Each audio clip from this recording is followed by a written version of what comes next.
अब हम test number 7 का जो आपका कंप्लीट टेस्ट 2 था उसका आंसर की देख लेते हैं, जो डिटेल में आपको यहां पर बताया जाएगा, जिसमें आज हम महिला वाला पार्ट, जीएस पोर्शन, लैंग्वेज में हिंदी और छत्तीसगढ़ी, ये सब का जो जितने भी आपके आंसर है उसको यहां पर एक्सप्लेन किया जाएगा। तो चलिए पहला क्वेश्चन देखते हैं।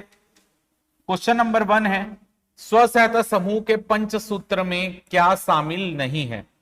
स्व सहायता समूह के पंचसूत्र में क्या शामिल नहीं है? नियमित साप्ताहिक बैठक, नियमित ऋण वापसी, नियमित साप्ताहिक बचत या नियमित बाहरी लेन देन। तो इसमें पंचसूत्र में क्या शामिल नहीं है? नियमित बाहरी लेन देन शामिल नहीं होता, बल्कि नियमित आंतरिक लेन देन जो होता है ये पंचसूत्र में होता है। आंतरिक लेन देन का मतलब जो समूह के सदस्य हैं वो आपस में एक दूसरे को ऋण देते हैं तो आंतरिक ऋण होता है। तो नियमित आंतरिक लेन देन ये आपका पंचसूत्र में शामिल होता है। और इसके अलावा नियमित दस्तावेज संधारण, नियमित दस्तावेज संधारण ये आपका पंचसूत्र में शामिल होता है। तो 5 सूत्र होते हैं, साप्ताहिक बैठक, ऋण वापसी, साप्ताहिक बचत, आंतरिक लेन देन और नियमित दस्तावेज संधारण। ये किसी भी स्व सहायता समूह के काम करने के पंचसूत्र होते हैं। तो कौन सा शामिल नहीं है? डी शामिल नहीं है। बाहरी लेन देन नहीं होता, आंतरिक लेन देन होता है। चलिए अगला क्वेश्चन है, पेंटावालेंट का टीका निम्न में से कौन सी बीमारी के लिए नहीं लगाया जाता? तो पेंटावालेंट का टीका 5 टीकों को समाहित करके पेंटावालेंट का टीका बनाया गया है। डीपीटी यानी डिप्थीरिया, पर्टुसिस, टिटनेस, ये 3 का टीका। 4th नंबर है हेपेटाइटिस बी, इसका टीका, और साथ ही साथ हेज। ये 5 बीमारियों का टीका जो है एक साथ मिलाकर उसको क्या दिया गया नाम?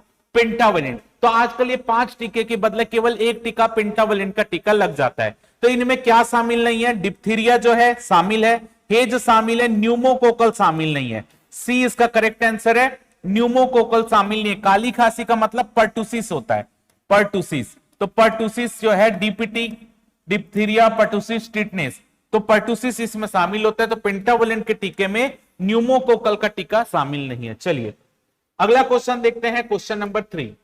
क्वेश्चन नंबर 3 है, गर्भवती महिलाओं को निम्न में से कौन सा टीका लगाया जाता है? तो गर्भवती महिलाओं को उनकी गर्भावस्था के दौरान टीटी यानी टिटनेस का टीका लगाया जाता है। टीटी का टीका 3 डोज लगता है, 2 मेन रहता है और 1 बूस्टर डोज रहता है। तो 3 टीका लगता है गर्भवती महिलाओं को टिटनेस का, इसलिए इसका आंसर है डी, टीटी। अगला क्वेश्चन देखते हैं, क्वेश्चन नंबर 4। क्वेश्चन नंबर 4 है, किशोर न्याय संरक्षण अधिनियम के तहत बालक न्यायालय के निर्णय से व्यथित व्यक्ति निम्न में से कहां अपील कर सकता है? तो किशोर न्याय संरक्षण अधिनियम के तहत अगर कोई बालक न्यायालय के निर्णय से व्यथित व्यक्ति होता है वो हाई कोर्ट में जाकर अपील कर सकता है। तो डी इसका करेक्ट आंसर होगा, हाई कोर्ट। अगला क्वेश्चन देखते हैं, क्वेश्चन नंबर 5 है, किशोर न्याय संरक्षण अधिनियम के तहत विभिन्न धारा और उसके प्रावधानों को सम्मिलित करना है। तो विशिष्ट दत्तक ग्रहण अभिकरण ये किशोर न्याय संरक्षण अधिनियम की धारा 65 में है, यानी ए का आपका 1 हो गया। बाल गृह जो है ये धारा 50 में आता है, यानी बी का 3 हो गया। खुला आश्रम जो है ये धारा 48 में आता है, सी का 2 हो गया। और डी का क्या बचा? डी का आपका 4 हो गया, यानी सुरक्षित स्थान धारा 49 में, डी का 4। तो 1, 3, 2, 4 कहां पे दिख रहा है? ऑप्शन बी में दिख रहा है, ऑप्शन बी इसका करेक्ट आंसर है। अगला क्वेश्चन देखते हैं, क्वेश्चन नंबर है आपका 6। क्वेश्चन नंबर 6 है, पूरक पोषण अभियान, पूरक पोषण नहीं, पोषण अभियान के संबंध में कौन सा कथन सही है? वर्ष 2016 में कुपोषण में कमी लाने के लिए वृहद अभियान के रूप में प्रारंभ है, गलत है। वर्ष 2018 से यह प्रारंभ हुआ है, 2016 से नहीं। बच्चों, किशोरी बालिकाओं, गर्भवती माताओं को कुपोषण और एनीमिया में कमी लाने के उद्देश्य से चालू किया गया, सही है।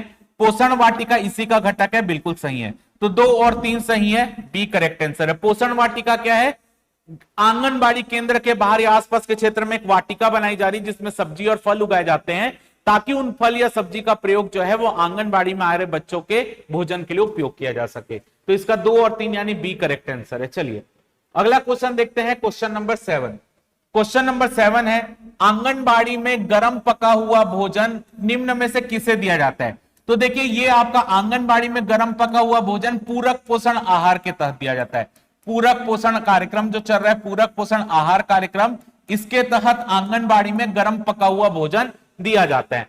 तो 0 से 3 वर्ष तक के बालक को गर्म पका हुआ भोजन नहीं देते, इनको रेडी टू ईट का भोजन दिया जाता है। तो पहला गलत है। 3 से 6 के सामान्य बच्चे को दिया जाता है, 3 से 6 के गंभीर कुपोषित बच्चे को दिया जाता है, गर्भवती महिला को नहीं दिया जाता। तो 2 और 3 इसका करेक्ट आंसर है। लेकिन याद रखिएगा, अगर आपसे पेपर में पूछा जाता है महतारी जतन योजना के तहत कुछ नहीं लिख कर दिया तो पूरक पोषण आहार मानकर चलना है, इस योजना के तहत पूछ रहा है। लेकिन महतारी जतन योजना बोलेगा तो महतारी जतन योजना के तहत आजकल गर्भवती महिलाओं को भी गर्म पका भोजन दिया जाता है, नहीं तो उनको पूरक पोषण आहार के तहत रेडी टू ईट का भोजन मिलता है। लेकिन महतारी जतन योजना के तहत अब उनको गर्भवती महिलाओं को भी गर्म पका भोजन मिलता है। तो यहां पर कुछ नहीं लिख कर दिया तो पूरक पोषण आहार मानकर चलना है और बी इसका करेक्ट आंसर होगा। चलिए अगला क्वेश्चन देखते हैं। क्वेश्चन नंबर 8 है, निम्न जिलों में स्थित स्वीकृत आंगनबाड़ी केंद्र और उनकी संख्या को सम्मिलित कीजिए। अब देखिए, अगर मेरे को याद भी नहीं है तो मैं इसको इस तरीके से बना सकता हूं। सबसे ज्यादा आंगनबाड़ी केंद्र कहां पे है? जसपुर में। तो इनमें सबसे बड़ी संख्या क्या दिख रही है? 2946।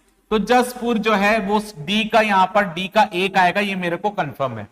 सबसे कम आंगनबाड़ी केंद्र कहां है? सबसे कम आंगनबाड़ी केंद्र नारायणपुर में। तो सबसे छोटी संख्या 375 दिख रही है, यानी नारायणपुर, बी का 3 आएगा। अब यहां पर अगर मैं ऑप्शन में देखूं तो बी का 3 और डी का 1 कहां दिख रहा है? बी का 3 और डी का 1 केवल एक ही जगह दिख रहा है, यानी ऑप्शन सी इसका करेक्ट आंसर हो गया। चलिए अगला क्वेश्चन देखते हैं। क्वेश्चन नंबर 9, 3 वर्ष से कम आयु के बच्चों को समेकित बाल विकास योजना के तहत निम्न में से कौन सी सेवाएं दी जाती हैं? पूरक पोषाहार दिया जाता है, रेडी टू ईट, टीकाकरण उनका होता ही है, स्वास्थ्य जांच, उनके स्वास्थ्य की जांच भी होती है, तीनों सही है। फोर्थ देखिए, रेफरल सेवाएं यानी संदर्भ सेवाएं, अगर बच्चा जो है गंभीर रूप से बीमार पाया जा रहा है तो उसको बड़े हॉस्पिटल में शिफ्ट करवाना या विशेषज्ञों की सलाह के लिए भेजना, रेफरल सुविधाएं मिलती है उसको। पोषण एवं स्वास्थ्य शिक्षा, तो पोषण एवं स्वास्थ्य शिक्षा बच्चे को नहीं मिलती, ये किसको? गर्भवती महिलाएं, किशोरी महिलाएं, ये सबको क्या मिलती है? पोषण एवं स्वास्थ्य शिक्षा मिलती है। तो 5वां नहीं है, बाकी चारों शामिल है। 5वां नहीं है, बाकी चारों शामिल है, इसलिए सी इसका करेक्ट आंसर होगा। 1 2 3 4। आगे देखते हैं क्वेश्चन नंबर 10, कार्यस्थल पर महिलाओं का लैंगिक उत्पीड़न निवारण अधिनियम के तहत लैंगिक उत्पीड़न माना जाएगा यदि शारीरिक संपर्क और अग्रगमन माना जाएगा। शारीरिक संपर्क यानी अगर कोई महिला को जबरन छूने की कोशिश करता है, महिला के मार्ग को रोकने की कोशिश करता है, तब लैंगिक उत्पीड़न माना जाता है। अश्लील साहित्य दिखाना, कुछ भी फोटो दिखाना, वीडियो दिखाना जो अश्लील है, यह भी लैंगिक उत्पीड़न है। लैंगिक अनुकूलता की मांग करना यानी उनसे संबंध बनाने के लिए कहना, शारीरिक संबंध, यह भी लैंगिक उत्पीड़न है। ओवर टाइम कार्य करवाना, तो ओवर टाइम कार्य करवाना आपका लैंगिक उत्पीड़न नहीं माना जाता। अगर उससे ऐसा बोला जाता है कि अगर आप ओवर टाइम काम नहीं करोगे और नहीं करना चाहते तो आप मेरे से संबंध बना लो, ये सब लैंगिक उत्पीड़न में आएगा। लेकिन सिर्फ ओवर टाइम कार्य करवाना ये लैंगिक उत्पीड़न में नहीं है, तो फोर्थ नहीं आएगा। तो आपका 1 2 3 यानी सी इसका करेक्ट आंसर होगा, सी। चलिए अगला क्वेश्चन देख लेते हैं। Question number 11।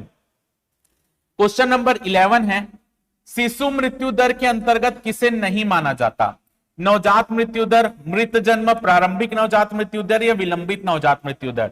तो देखिए शिशु मृत्यु दर क्या होती है? शिशु मृत्यु दर जो आपका एक जन्म लेने के 1 साल के भीतर अगर किसी बालक की मृत्यु होती है तो उसे शिशु मृत्यु दर में काउंट किया जाता है।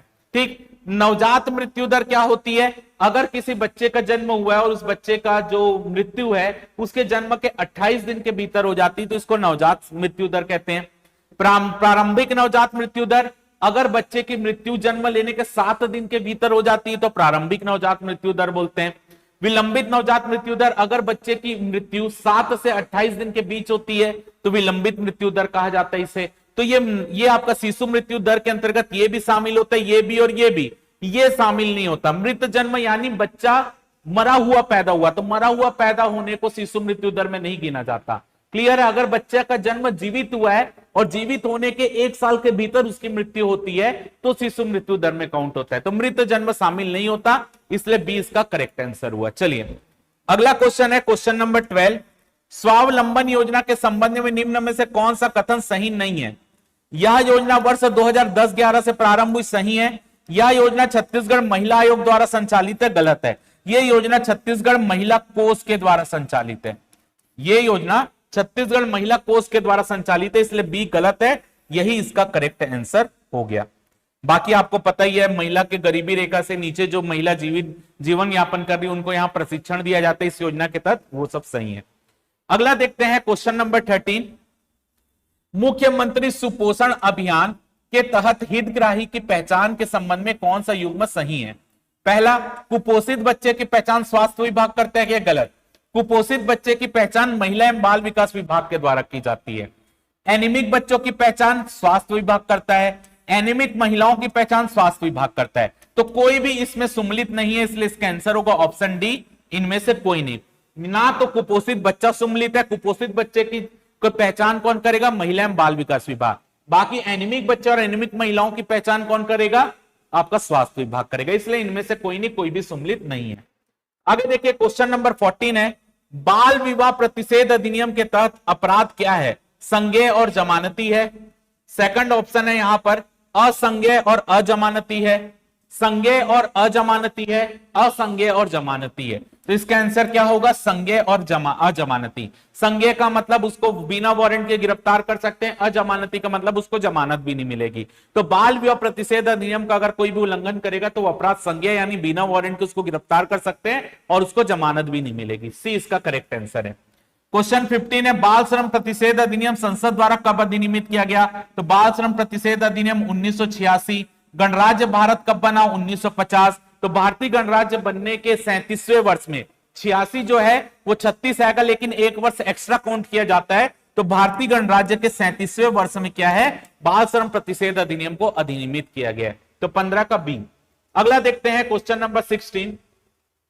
छत्तीसगढ़ टोनही प्रताड़ना निवारण अधिनियम के तहत किसी ऐसे व्यक्ति को दंड नहीं दिया जा सकता जो स्वयं टोनी होने का दावा करता है, जो मानसिक रूप से बीमार हो, जिसकी आयु 18 वर्ष से कम हो, जो टोनी को ठीक करने का दावा करता हो। तो टोनी प्रताड़ना अधिनियम के तहत अगर कोई व्यक्ति जिसकी आयु 18 वर्ष से कम है उसको यहां पर सजा नहीं दी जा सकती। तो सी इसका करेक्ट आंसर है।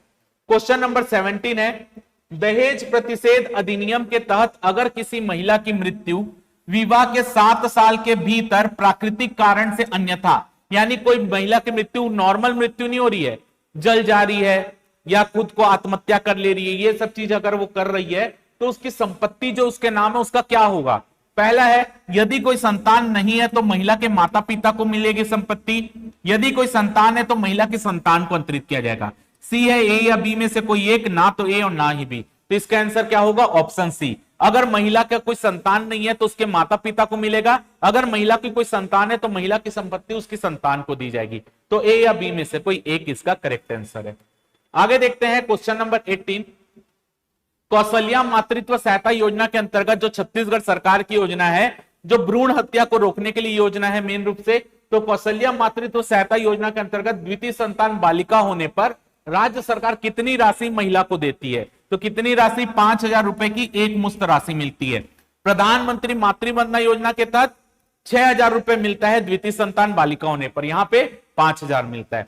आगे देखिए क्वेश्चन नंबर 19। राष्ट्रीय बाल अधिकार संरक्षण आयोग की 2 बैठक के मध्य अधिकतम अंतर कितना हो सकता है? तो राष्ट्रीय बाल अधिकार संरक्षण आयोग की जो 2 बैठक है, मतलब 2 बैठक के मध्य का जो मैक्सिमम अंतर है वो 3 महीने से ज्यादा का नहीं होना चाहिए, यानी 3 महीने में कम से कम एक बार बाल अधिकार संरक्षण आयोग की बैठक होनी चाहिए, इसलिए इसका आंसर है सी।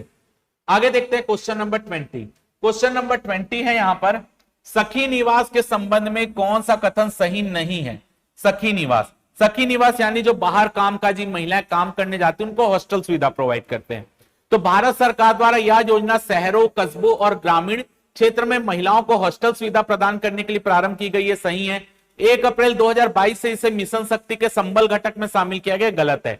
इसे मिशन शक्ति के सामर्थ्य घटक में शामिल किया गया। संबल घटक नहीं, किसमें? सामर्थ्य घटक। सामर्थ्य यानी महिला सशक्तिकरण का घटक, संबल यानी सुरक्षा का घटक। ये इसको किस में शामिल किए? महिला को सशक्त करने के लिए सामर्थ्य घटक में, क्योंकि महिला को बहुत मिनिमम दर पर यहाँ पे हॉस्टल सुविधा मिलती है। इस योजना में केंद्र राज्य की हिस्सेदारी 60-40 है, बिल्कुल सही है। ये राज्य के 4 जिलों में 6 सखी निवास है, ये भी बिल्कुल सही है। तो कौन सा सही नहीं है? ऑप्शन बी सही नहीं है, ये मिशन शक्ति के सामर्थ्य घटक में शामिल है। चलिए यहां पर महिला पार्ट कंप्लीट हो गया। अब हम जीएस पोर्शन देख लेते हैं।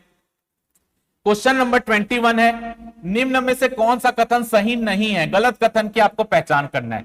प्रधानमंत्री का कार्यकाल 5 वर्ष का होता है, बिल्कुल गलत है।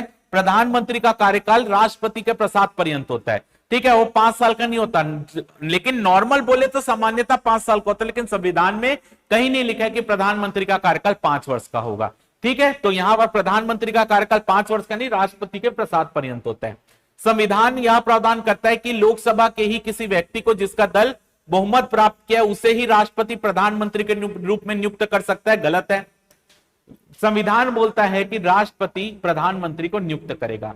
राष्ट्रपति किसी ऐसे व्यक्ति को भी प्रधानमंत्री बना सकता है जिसका बहुमत ना आया हो। अगर कोई भी पार्टी का बहुमत नहीं आया तो राष्ट्रपति क्या करेगा, जिसको जो बहुमत से सबसे करीब होगा उसको सरकार बनाने के लिए आमंत्रित करेगा, उस दल का, और उस दल के नेता को प्रधानमंत्री बनाएगा। तो केवल बहुमत प्राप्त नहीं, कई बार बहुमत नहीं आता तो राष्ट्रपति क्या करता है, किसी दूसरे दल जो कि बहुमत के पास है उसके दल के भी नेता को प्रधानमंत्री बना सकता है। तो बी गलत है। राज्यसभा के मनोनीत सदस्य प्रधानमंत्री नहीं बन सकते, यह भी गलत है। राज्यसभा के मनोनीत सदस्य भी प्रधानमंत्री बन सकते हैं। तो इसमें पूछा क्या सही नहीं है, तो तीनों ही सही नहीं है, डी इसका करेक्ट आंसर है। अगला क्वेश्चन है क्वेश्चन नंबर 22। क्वेश्चन 22 है, किसी राज्य की विधानसभा के विघटित होने पर निम्न में से कौन सा विधेयक व्यवगत यानी लैप्स नहीं होता। देखिए, ऐसा विधेयक जो विधान परिषद में लंबित है किंतु विधानसभा में नहीं आया है। अगर कोई विधेयक विधान परिषद से चालू और विधानसभा भी नहीं आया है तो विधानसभा विघटित हो जाएगी, तो विधेयक लैप्स नहीं होगा। तो पहला सही है। ऐसा विधेयक जो विधानसभा में लंबित है, चाहे मूल रूप से विधानसभा में लाया गया है या विधान परिषद द्वारा प्रेषित किया हो। तो अगर कोई विधेयक विधानसभा में है और विधानसभा विघटित हो गई तो विधेयक क्या हो जाएगा, लैप्स हो जाएगा। ये गलत है। ऐसा विधेयक जिसे विधायिका द्वारा पारित किया और राज्यपाल या राष्ट्रपति की स्वीकृति के लिए भेजा गया है। तो अगर कोई विधेयक जो है वो विधान परिषद विधानसभा दोनों से पारित होकर राष्ट्रपति या राज्यपाल के पास गया है तो ऐसा विधेयक कभी भी लैप्स नहीं होता। तो तीसरा सही है। तो सही क्या है, 1 और 3, यानी ऑप्शन सी इसका करेक्ट आंसर है, 1 और 3। चलिए अगला क्वेश्चन देख लेते हैं। अगला क्वेश्चन है यहां पर क्वेश्चन नंबर 23। राज्यपाल द्वारा राष्ट्रपति के विचारार्थ विधेयक को आरक्षित करने के संदर्भ में निम्न में से कौन सा उत्तर सही है। यदि राष्ट्रपति विधेयक को राज्य विधायिका के पुनर्विचार हेतु वापस करता है तो 6 माह के भीतर इस पर विचार करना होगा। सही है। अगर कोई विधेयक राज्यपाल ने राष्ट्रपति की स्वीकृति के लिए रख दिया है तो राष्ट्रपति अगर विधेयक को पुनर्विचार के लिए लौटाएगा तो विधायिका को 6 माह के भीतर उस पर विचार करना आवश्यक है, वरना वो विधेयक लैप्स हो जाएगा। सेकंड देखिए, यदि राज्य विधायिका द्वारा विधेयक को संशोधन के साथ या बिना संशोधन के पुनः पारित कर दें तो राष्ट्रपति के समक्ष प्रस्तुत करे तो राष्ट्रपति उस पर स्वीकृति देने के लिए बाध्य होता है। गलत है। विधानमंडल के विधेयक पर राष्ट्रपति स्वीकृति देने के लिए बाध्य नहीं होता। संसद के विधेयक पर राष्ट्रपति अगर एक बार पुनर्विचार के लौटा दे और संसद वापस उसको पारित कर दे तो राष्ट्रपति वहां पर बाध्य है, यहां पर नहीं होता। तो दूसरा पॉइंट गलत है। तीसरा देखते हैं, राज्यपाल द्वारा उस विधेयक को राष्ट्रपति के विचार हेतु आरक्षित करना अनिवार्य है जो राज्य के उच्च न्यायालय की स्थिति को खतरा में डालता है। अगर कोई ऐसा विधेयक है जो राज्य के उच्च न्यायालय की स्थिति को खतरा डालेगा तो राज्यपाल क्या करेगा, उस विधेयक को राष्ट्रपति के लिए रखेगा, ये अनिवार्य है। तो तीसरा पॉइंट सही है। तो कौन सा सही है, बी सही है, 1 और 3, दूसरा पॉइंट गलत है। 24 देख लेते हैं, निम्न में से किन्हें अनुपातिक प्रतिनिधित्व के एकल संक्रमणी वोट द्वारा निर्वाचित किया जाता है। विधान परिषद के सदस्य के लिए अनुपातिक प्रतिनिधित्व प्रणाली लगता है, लोकसभा उपाध्यक्ष के लिए नहीं लगता है। लोकसभा के उपाध्यक्ष लोकसभा के सदस्यों द्वारा अपने बीच में से चयनित होते, उसमें नहीं लगता। भारत के उपराष्ट्रपति के लिए लगता है, एक निर्वाचक मंडल बनता है जिसमें लोकसभा और राज्यसभा के सभी सदस्य शामिल होते हैं, लेकिन इनका चुनाव एकल संक्रमणी मत से होता है। बिल्कुल सही है। राज्यसभा के सदस्य का चुनाव विधानसभा के सदस्यों द्वारा किया जाता है और यह भी एकल संक्रमणी के द्वारा होता है, यह भी सही है। तो 2 नहीं है, 1, 3, 4 जो है एकल संक्रमणी के द्वारा होता है, सी इसका करेक्ट आंसर है, 1, 3, 4। आगे देखते हैं क्वेश्चन नंबर 25।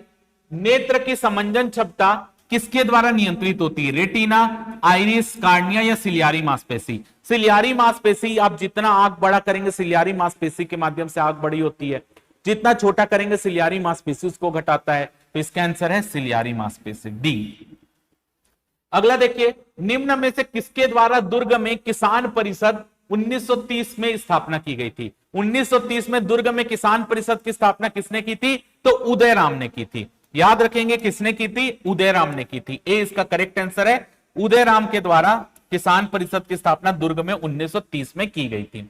अगला क्वेश्चन है, भारत में कृषि से संबंधित क्षेत्र कौन सा है। तो कृषि से संबंधित क्षेत्र कौन सा होता है, फसल हो गया, वन हो गया, पशुधन हो गया, मत्स्य पालन हो गए, ये सब क्या कृषि संबंधित है। तो पशुपालन है, वानिकी है, मत्स्य पालन, यानी उपरोक्त सभी इसका आंसर होगा। अब बाकी जीएस पार्ट जो है वो शुभम सर पढ़ाएंगे। अब मैं आपको हिंदी का आंसर बता देता हूं, जो हिंदी के क्वेश्चन है उसके आंसर यहां पर हम देख लेते हैं। चलिए हिंदी है, क्वेश्चन नंबर 61 हिंदी का। क्वेश्चन नंबर 61 है, सर्वनाम किसके बदले आता है? तो संज्ञा के बदले आने वाले शब्दों को क्या बोलते हैं? सर्वनाम बोलते हैं। ऐसे शब्द जो संज्ञा के स्थान पे आते हैं उसको सर्वनाम बोलते हैं। हवा शब्द का पर्यायवाची क्या नहीं है? समीर हवा का पर्यायवाची, पावक, पावक अग्नि यानी आग का पर्यायवाची है। तो बी इसका आंसर नहीं है, सी पवन बयार, ये सब का मतलब हवा होता है, पावक का मतलब जो होता है ये आग होता है। तो इसका करेक्ट आंसर क्या है? पावक। निम्न शब्द में बहुवचन शब्द कौन सा है? पिशाच, लड़कियां, लड़कियां बहुवचन है, लड़की एक वचन, लड़कियां बहुवचन, तो लड़कियां इसका करेक्ट आंसर हुआ। आगे देखिए क्वेश्चन नंबर 64 है, निम्न में से किसमें विसर्ग संधि का प्रयोग नहीं हुआ है? नमस्कार, नमः धनकार, नमस्कार विसर्ग संधि। धनुष टंकार, धनुष धन टंकार विसर्ग संधि। धनु धन टंकार विसर्ग संधि। पुनर्गठन, पुनः धन गठन, पुनर्गठन विसर्ग संधि। जगदीश, जगत धन ईस, जगत धन ईस, ये आपका व्यंजन संधि। तो आंसर क्या होगा? जगदीश। जगत धन ईस, जगत लगता है यानी ये आपका विसर्ग संधि, व्यंजन संधि। क्वेश्चन 65 शुद्ध वाक्य क्या है? दही खट्टी है, दही खट्टा है, दही खट्टे हैं या दही खट्टी लग रही है। तो शुद्ध वाक्य क्या है? दही जो शब्द होता है, दही, पानी, ये ऐसे द्रव्य है जो कि पुल्लिंग होते हैं। तो पुल्लिंग लगा है तो दही खट्टा है, खट्टा पुल्लिंग के साथ खट्टा, स्त्रीलिंग के साथ खट्टी। तो दही क्योंकि पुल्लिंग शब्द है इसलिए इसका आंसर क्या होगा? दही खट्टा है, बी करेक्ट आंसर है। अगला है भूखमरी शब्द क्या है? तो भूखमरी किस प्रकार की संज्ञा है? भाववाचक। भूखमरी एक भाव होता है, ये भाववाचक संज्ञा है, बी करेक्ट आंसर है भूखमरी। आगे देखिए क्वेश्चन 67, हथेली पर सरसों उगाना लोकोक्ति का क्या अर्थ है? तो हथेली पर सरसों उगाना, हथेली में कोई सरसों उगा सकता है क्या? हथेली में अपने हाथ में कोई सरसों उगा सकता है क्या? नहीं उगा सकता। तो हथेली पर सरसों उगाना यानी असंभव कार्य, तो असंभव कार्य होना, सी इसका करेक्ट आंसर होगा, असंभव कार्य। अगला देखिए, एक शब्द में उत्तर दें, हर काम में दूसरों का मुंह ताकने वाला। जो हर काम खुद नहीं करता, दूसरों का मुंह ताकता, उसको क्या बोलते हैं?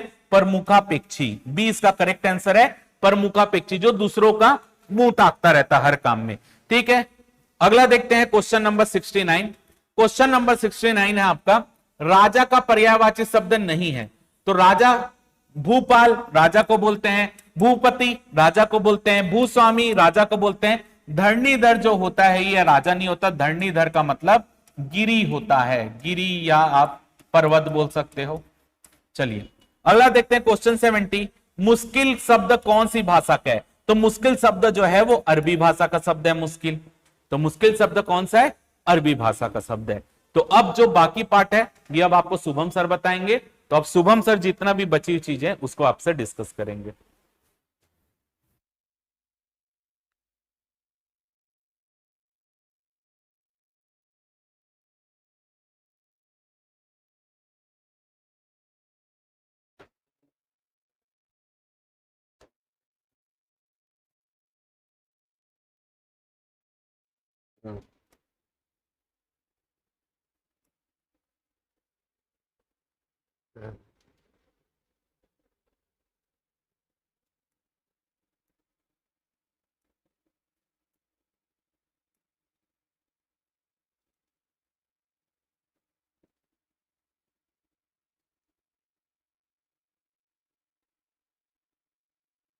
देखिए हिस्ट्री का क्वेश्चन देखते हैं। भूख हड़ताल से जेल में किस स्वतंत्रता सेनानी की मृत्यु हो गई थी? तो भगत सिंह, बिपिन चंद्र पाल, जतिन दास, सुभाष चंद्र बोस। एससी बोस मतलब सुभाष चंद्र बोस दिया हुआ है। तो भूख हड़ताल से जतिन दास की मृत्यु हुई थी। भूख हड़ताल से जतिन दास स्वतंत्रता संग्राम सेनानी थे, इनकी जो है भूख हड़ताल में गांधी जी के साथ ये जेल गए थे और जतिन दास की भूख हड़ताल के दौरान मृत्यु हो गई थी। जनजातीय लोगों के संबंध में आदिवासी शब्द का प्रयोग, मतलब जनजातीय लोगों को आदिवासी कौन बोला सबसे पहले? महात्मा गांधी, ठक्कर बापा, ज्योतिबा फुले, बी आर अम्बेडकर। तो सबसे पहले ठक्कर बापा ने क्या किया था? जनजातीय लोगों के संबंध में आदिवासी शब्द कहा था, उन्होंने आदिवासी बोला था जनजातियों को, ठक्कर बापा ने। ठीक।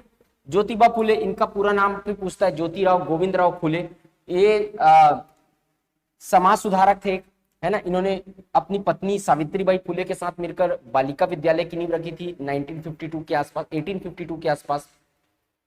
ठीक है, तो ये आपका ज्योतिबा फुले, ज्योतिराव गोविंदराव फुले। गुलामगिरी, इनकी प्रसिद्ध रचना गुलामगिरी, ये भी याद रखना, गुलामगिरी। उत्तर और दक्षिण भारत को विभाजित करने वाली पर्वत श्रृंखला कौन सी है? हिमालय, पश्चिमी घाट, विंध्य पर्वत और सतपुड़ा। तो उत्तर और दक्षिण भारत को अलग करती है विंध्याचल पर्वत श्रेणी, जो मध्य प्रदेश में स्थित है। विंध्याचल पर्वत श्रेणी और नर्मदा नदी, विंध्याचल पर्वत श्रेणी, सतपुड़ा, इन दोनों के बीच से क्या बहती है? नर्मदा नदी बहती है। सतपुड़ा पर्वत श्रेणी के दक्षिण से ताप्ती नदी बहती है। तो दोनों को अलग कौन सी पर्वत श्रेणी करती है? विंध्य पर्वत श्रेणी करती है। ठीक, निम्नलिखित भारतीय राज्य में से किस से होकर कर्क रेखा नहीं गुजरती है? टोटल 8 राज्यों से होकर गुजरती है। तो कहां से नहीं गुजरती है? मध्य प्रदेश, उत्तर प्रदेश, गुजरात, झारखंड। तो कर्क रेखा आप देखेंगे सबसे पहले गुजरात से गुजरती है, उसके बाद जाती है राजस्थान में, उसके बाद जाती है मध्य प्रदेश में, उसके बाद जाती है छत्तीसगढ़ में, उसके बाद जाती है झारखंड में, उसके बाद जाती है पश्चिम बंगाल में, उसके बाद जाती है त्रिपुरा में, और उसके बाद जाती है मिजोरम में। 1 2 3 4 5 6 7 8 कहाँ नहीं जाती है? उत्तर प्रदेश में नहीं जाती है। टोटल 8 राज्यों से होकर कर्क रेखा गुजरती है। सब सर्वाधिक लंबाई कर्क रेखा की मध्य प्रदेश में है, सबसे कम लंबाई जो है वो राजस्थान में है कर्क रेखा की। ठीक, इसके अतिरिक्त ये भी पूछता है कि कर्क रेखा के सबसे निकट का शहर कौन सा है? तो गुजरात का गांधीनगर जो है वो सबसे निकट का शहर है कर्क रेखा के। कर्क रेखा पर किस राज्य की राजधानी स्थित है? तो झारखंड की राजधानी रांची जो है वो कर्क रेखा के सबसे क्या बोलते हैं, कर्क रेखा पर ही स्थित है। तो ये कर्क रेखा से संबंधित 2-4 सवाल बनते हैं। इसके अतिरिक्त मानक समय रेखा कर्क रेखा को छत्तीसगढ़ के सोनहत नामक स्थान पर काटती है। मानक समय रेखा 82.5 डिग्री को बोलते हैं। मानक समय रेखा के आधार पर छत्तीसगढ़ भारत का जो है वो समय निर्धारण करती है, समय निर्धारण रेखा है। इलाहाबाद के नैनी से होकर गुजरती है मानक समय रेखा। ये सारा चीज कर्क रेखा मानक समय रेखा से संबंधित है। याद रखना, मानक समय रेखा जो है वो 5 राज्यों से होकर गुजरती है। ठीक, चलो, छत्तीसगढ़ पर्यटन मंडल का गठन कब किया गया था? छत्तीसगढ़ पर्यटन मंडल 8 जनवरी 2002, 18 जनवरी 2002, 8 जनवरी 2003, 18 जनवरी 2003। 18 जनवरी 2002 रटने वाला सवाल है, इसको क्या बताएंगे? और तो छत्तीसगढ़ पर्यटन मंडल का गठन 18 जनवरी 2002 का किया गया था। पर्यटन क्षेत्रों के विकास करने का, विकास और संवर्धन से संबंधित जो काम है वो पर्यटन मंडल के द्वारा किए जाते हैं। छत्तीसगढ़ में जांजगीर चांपा जिले में स्थित कोटमी सोनार क्यों प्रसिद्ध है? जंगली भैंसे का पार्क, मगरमच्छ का पार्क, हिरण का पार्क, या अलग अगला ऑप्शन क्या है? मयूर पार्क। तो ये जो कोटमी सोनार है, कोटमी सोनार जो है वो मगरमच्छ का पार्क है। मगरमच्छ शरण स्थली है कोटमी सोनार, जो कि कहाँ है? जांजगीर चांपा जिले में है।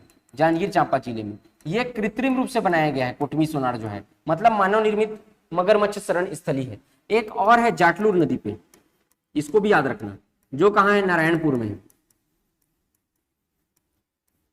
ये प्राकृतिक है, मतलब बनाया नहीं गया है। यहां पर मगरमच्छ लोग प्राकृतिक रूप से रहते हैं। इसके अतिरिक्त एक है भैंसा दरहा, ये है कांगेर घाटी राष्ट्रीय उद्यान में, बस्तर जिले में। ये भी क्या है? प्राकृतिक रूप से है, मतलब बनाया नहीं गया है, कांगेर नदी पर। तो ये दोनों जो है वो प्राकृतिक शरण स्थली है। एकमात्र है जांजगीर चांपा में कोटमी सोनार जो कृत्रिम है। टोटल कितना ठो है? तो 3 ठो है छत्तीसगढ़ में। ये तीनों को याद रखिएगा, सारे अलग अलग फैक्ट बता रहा हूं अदर, वो भी याद रखना है, वो भी पेपर में आता है। विश्व तैराकी चैंपियनशिप, करंट अफेयर्स का क्वेश्चन है। विश्व तैराकी चैंपियनशिप 2025 का आयोजन अब रूस की बजाय किस देश में किया जाएगा? तो पहले रूस में किया जाना था विश्व तैराकी चैंपियनशिप का आयोजन, अब जो है वो सिंगापुर में किया जाएगा। विश्व तैराकी चैंपियनशिप 2025 का आयोजन कहां किया जाएगा? सिंगापुर किया जाएगा।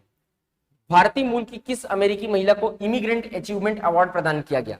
नीली बेंदापुरी, उनुमा रेड्डी, आशा खेमका, किरण रेड्डी। नीली बेंदापुरी, इनको क्या किया गया है? अमेरिकी महिला है जो है इमिग्रेंट अचीवमेंट अवार्ड से सम्मानित किया गया है। भारत के सार्वजनिक क्षेत्र के किस उपक्रम को ग्लोबल गोल्ड पुरस्कार से सम्मानित किया गया है? ग्लोबल गोल्ड पुरस्कार दिया गया power grid corporation of India, PGCIL, इसको दिया गया PGCIL। ये भी एक तरीके का नया था जो क्या बोलते हैं महारत्न में शामिल हुआ है। ठीक है, याद रखिए। कंगारू कुम्हार छत्तीसगढ़ के किस जिले के स्वतंत्रता संग्राम सेनानी थे? कांकेर, सरगुजा, राजनांदगांव, धमतरी। तो ये कांकेर के स्वतंत्रता संग्राम सेनानी थे कंगलू कुम्हार भी दिया रहेगा, कहीं कहीं पे कंगलू कुम्हार भी दिया रहेगा, तो वही है कंगलू कुम्हार। इन्होंने स्वतंत्रता संग्राम में भाग लिया था, काफी महत्वपूर्ण रोल था। गांधी जी ने जब छत्तीसगढ़ आए थे 1920 में, तो धमतरी जब गए थे गांधी जी, तो वहां पर इनको झंडा दिया था और इन्होंने कई जगह पे झंडा चौक की स्थापना की थी उसके बाद। तो यहाँ पर कंगलू कुम्हार जो थे कांकेर जिला से संबंधित थे।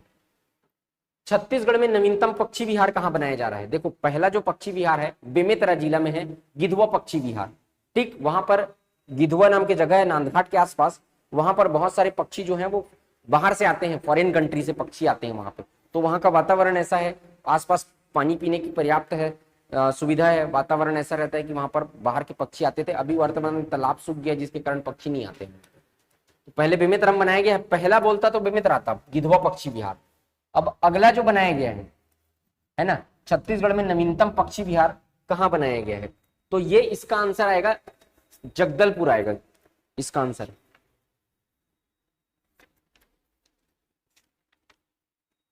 इसका आंसर क्या आएगा? जगदलपुर। हाँ, जगदलपुर इसका आंसर आएगा। ठीक है, आंसर क्या आएगा? सी, जगदलपुर। देश का पहला ब्लॉक पब्लिक हेल्थ यूनिट कहां बनाया गया है? बिलासपुर, दुर्ग, रायपुर या Janjgir Champa? Block public health unit, block public health unit बनाया गया है दुर्ग जिला में। कहां बनाया गया है? दुर्ग जिला में। ठीक, तो ये हो गया आपका करंट अफेयर से रिलेटेड। छत्तीसगढ़ी को देख लेते हैं एक बार।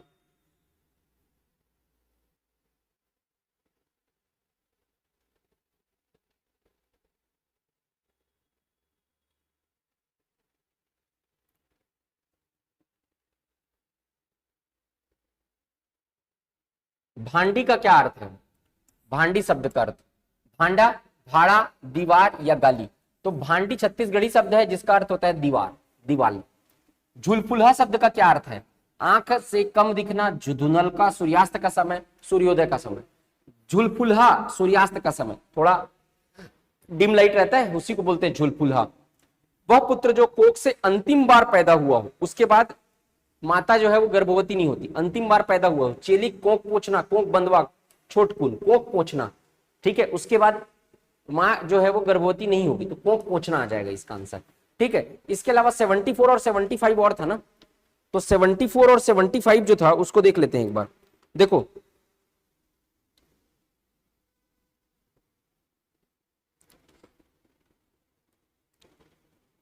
देखो 74 नंबर का क्वेश्चन यहाँ पे प्रिंट नहीं हुआ था, जहां पे ऑफलाइन में आप लोग को करवाया था मैं। ठीक, तो उसका है 74 का छत्तीसगढ़ी मुहावरा, मैं पढ़ के बता रहा हूं, आप लोग देख लेंगे। छत्तीसगढ़ी मुहावरा कथरी ओढ़े घी खाए का क्या अर्थ है? उसका ऑप्शन ए है कथरी ओढ़ना, घी खाना, ऑप्शन बी, सी है संपन्नता छिपाना और डी है कंजूस। तो इसका आंसर आएगा संपन्नता छिपाना। कथरी ओढ़े घी खाए मतलब कथरी ओढ़ा है, मतलब कथरी बोलते हैं, आप कह लीजिए चादर टाइप का होता है, उसको कथरी बोलते हैं छत्तीसगढ़ी में। तो उसको ओढ़ के क्या खा रहा है? घी खा रहा है। घी खा रहा है मतलब घी महंगा चीज है ना, तो उसके पास पैसा तो है, लेकिन कथरी ओढ़ के खा रहा है मतलब दूसरों को नहीं दिखाना चाह रहा है, तो अपनी संपन्नता को छिपाना चाह रहा है, तो इसको बोलते हैं कथरी ओढ़े घी खाए का अर्थ होता है। 75 नंबर का क्वेश्चन है, अलार दे दुलार दे, ले दे के कचार दे, रह चुली, पनही, छेना या खरचुल? तो अलार दे दुलार दे, दुलार का मतलब होता है प्रेम करना, तो अलार दे दुलार दे का मतलब देखो, छेना को क्या करते हैं हम लोग? छेना किसको बोलते हैं? गोबर का जो गोबर रहता है उसको सुखाते हैं तो वो छेना बन जाता है, जो आग जलाने के काम आता है। तो उसको क्या करते हैं? गोबर को सबसे पहले थापते हैं, तो प्यार से क्या करते हैं? उसको ऐसा थापते हैं, उसके बाद क्या करते हैं? दीवार में चिपका देते हैं सूखने के लिए। तो अलार दे दुलार दे, पहले उसको प्रेम करते हैं, उसके बाद थाप देते हैं, तो उसको क्या बोलते हैं? ले दे के कचार दे, कचार देते हैं, उसके बाद कचार देना मतलब तोड़ देना। तो यहाँ पर होता है छेना आएगा इसका आंसर। तो 75 नंबर का आंसर आ जाएगा छेना।